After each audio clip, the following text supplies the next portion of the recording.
En el centro de la pampa vive un pimiento. Sol y viento pa' su vida, sol y viento. Sol y viento pa' su vida, sol y viento. Bonjour, je m'appelle Patrick Barnard, bienvenue à la 149e édition du Piment. Notre sujet aujourd'hui, c'est Sauvons la falaise. La falaise Saint-Jacques, c'est un parc urbain linéaire qui s'étend de l'ouest vers l'est, justement sur la falaise Saint-Jacques à Montréal. Dernièrement, il y a quelque chose de très bizarre qui est arrivé. En 2015, le ministère des Transports du Québec a coupé 200 arbres dans l'ouest de la falaise Saint-Jacques. Alors, le ministère a reçu l'ordre de réparer le dommage, de remplacer les arbres, et en 2020, qu'est-ce que le ministère a fait? Il a coupé 700 arbres sur la falaise, avec une promesse de faire quelque chose plus tard, dans un avenir incertain. Alors, le Piment a visité la falaise Saint-Jacques cet hiver, à la fin du mois de janvier. On a parlé avec deux membres de Sauvons la falaise, Eddie Dab et Lisa Mintz, et on va voir ces gens-là tout de suite. Bonjour, je m'appelle Eddie Dab, je suis membre de la falaise Saint-Jacques. Nous sommes un groupe environnemental qui protège la falaise Saint-Jacques. Qu'est-ce qui arrive ici, Eddie? En 2015, le ministère du Québec a décidé de couper 200 arbres du côté ouest de la falaise Saint-Jacques. To tell you what's going on, I need to go back to 2015. In 2015, the Ministry of Transport cut, they say 200 trees, but 200 trees like this big, in the far west side of the falaise, so near the U-Haul. When they did that, that is when I started Sauvons la falaise. In order to pay back for the 200 trees, or the 2 hectares that they cut down, the MTQ was given a decree by the Ministry of the Environment that they needed to add to the falaise 9.7 hectares, that's 30 meters, the whole length of the falaise, and that was going to pay back for the 2 hectares that they cut. So the MTQ has called this area at the bottom of the falaise, which is going to have a cycling pedestrian path, they've called it the Band Vert. Now, in November, the Ministry of Transport unveiled a completely new plan for the Band Vert, which was not at all the same as the one that we agreed upon in 2018, which included the cutting of 700 trees. So get this. The Ministry of Transport, in order to pay back for cutting down 200 trees, is cutting down 700 more trees.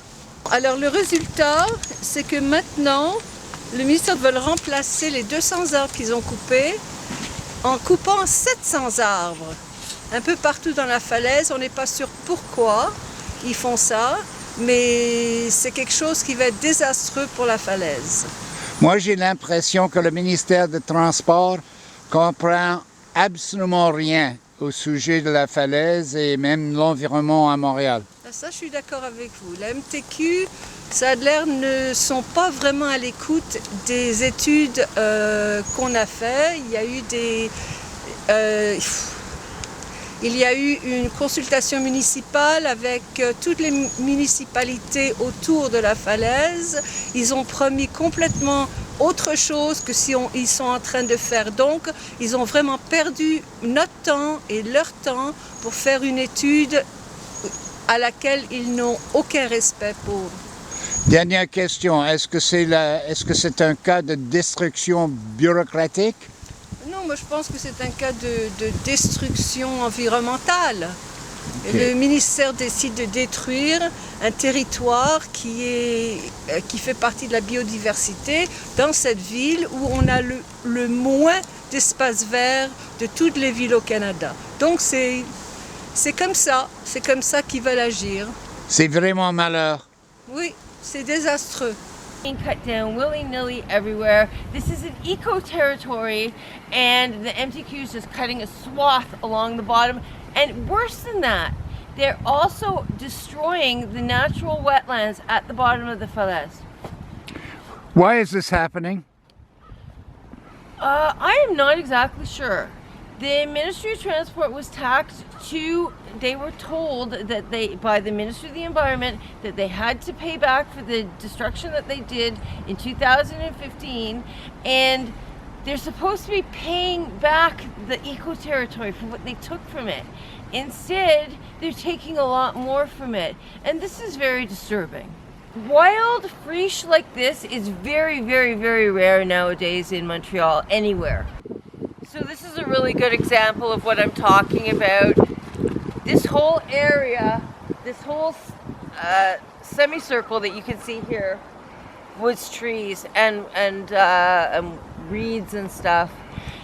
The Ministry of Transport said that they were only going to cut in 5 areas, and they were going to cut selectively, except that trees have been cut everywhere, and a lot of this has been done with a bulldozer. It's really hard to cut trees selectively with a bulldozer.